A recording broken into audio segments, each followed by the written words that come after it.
equate preparation, the delivery of your prepared content is important. So let's see preparation as the intention. You have the right intentions you've prepared. The attitude you have in class will determine if your intention will be properly communicated to your students. You have students from diverse majors that are in your class.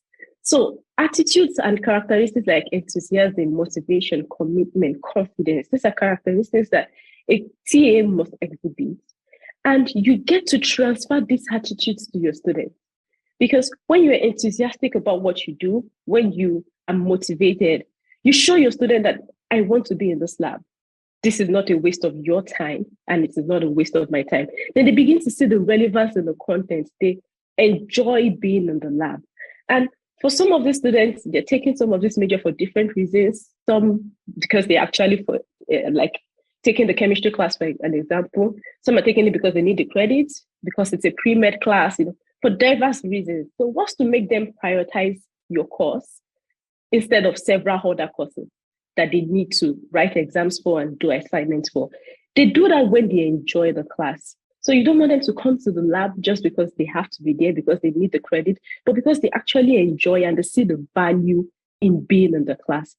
If a TA doesn't demonstrate these characteristics, it's going to be difficult for you to get your students to enjoy and have a good laboratory experience. And then this also goes into building the right class culture, because to drive student engagement, I believe that the structure and the culture in the class is very important. You can have a classroom culture where there's this figure of a TA who is leading the class, and there's this one or two-way exchange of information between the student and the TA.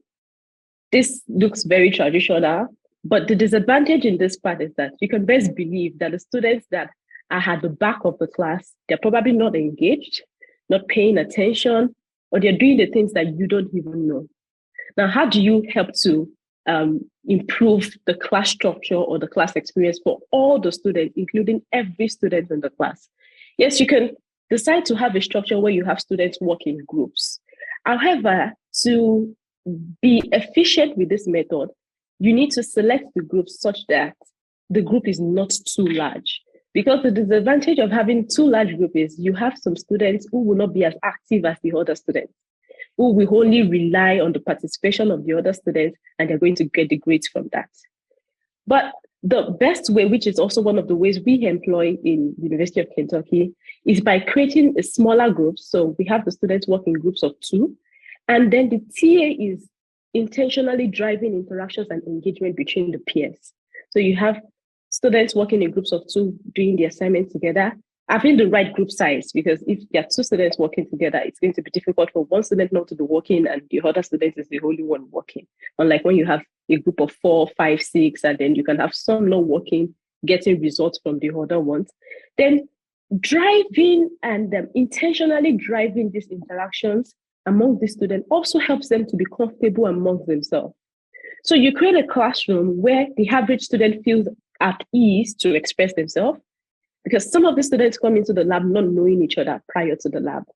So what they see is 20 to 21 different faces that's going to judge them when they answer the question wrongly, or people that they need to be perfect with. But when you foster or you create a lab culture that the students can engage with each other, they can interact with each other, and it goes to asking general questions, and rather than have them answer, you just take a pause and say, discuss this with your lab partner, discuss with the people on your table. That way you are facilitating discussion between the peers. They begin to feel a lot more comfortable with each other. They begin to understand that their ideas are not being judged, and they feel a lot more encouraged to answer questions in the class. So having the right class culture can also help to improve engagement and interaction in the class.